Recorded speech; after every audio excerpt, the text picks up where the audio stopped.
நுவரெலியா கோயில் வித்தை பகுதியில் மதுபான சாலைக்கு எதிர்ப்பு தெரிவித்து இன்று பொதுமக்கள் ஆர்ப்பாட்டம் ஒன்றை முன்னெடுத்திருந்தனர். இந்த பகுதியில் மதுபான சாலை திறப்பதால் தமது சமூகம் மேலும் பின்தங்கி சென்றுவிடும், ஊரில் இயல்பு நிலை மாறிவிடும் என ஆர்ப்பாட்டக்காரர்கள் ஆர்ப்பாட்டத்தினை முன்னெடுத்திருந்தனர். இந்த இடத்திற்கு விரைந்து சென்ற மலேக மக்கள் முன்னணியின் தலைவரும் நாடாளுமன்ற உறுப்பினருமான ராதாகிருஷ்ணன் இந்த இடத்தில் அமையப்போகும் மதுபான சாலையை உடனடியாக தடுத்து நிறுத்துவதாக உறுதியளித்திருந்தார். அதனால இப்ப நாங்க அரசியல் ரீதியில நாங்க சில நடவடிக்கைகளை எடுத்திருக்கிறோம், சரியா?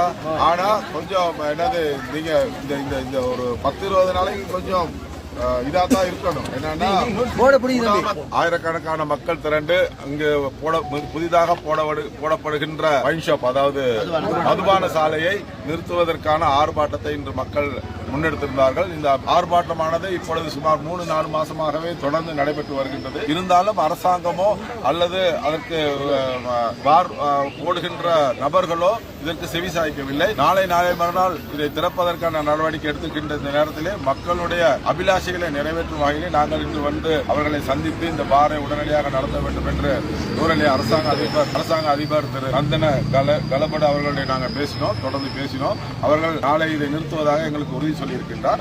தொடர்ந்து பார்ப்போம். இதை நிறுத்துவதற்கான நடவடிக்கை எடுக்கப்படும். நிச்சயமாக இந்த அரசாங்கத்திலே அதிகமாக இப்பொழுது தேர்தல் காலங்களில் அதிகமான பார்கள் விநியோகித்து அரசாங்க எம்பிக்களை உள்வாங்குவதற்கான நடவடிக்கைகளே அரசாங்கம் செய்து கொண்டு வருகின்றது. இது முற்றிலும் ஒரு மோசமான செயல் என்பதை நாங்கள் சொல்லுகின்ற அதே நேரத்தில் எதிர்வருகின்ற அரசாங்கத்திலே இவ்வாறான மதுபான சாலைகளை போடாமல் தடுப்பதற்கான நடவடிக்கை நிச்சயம்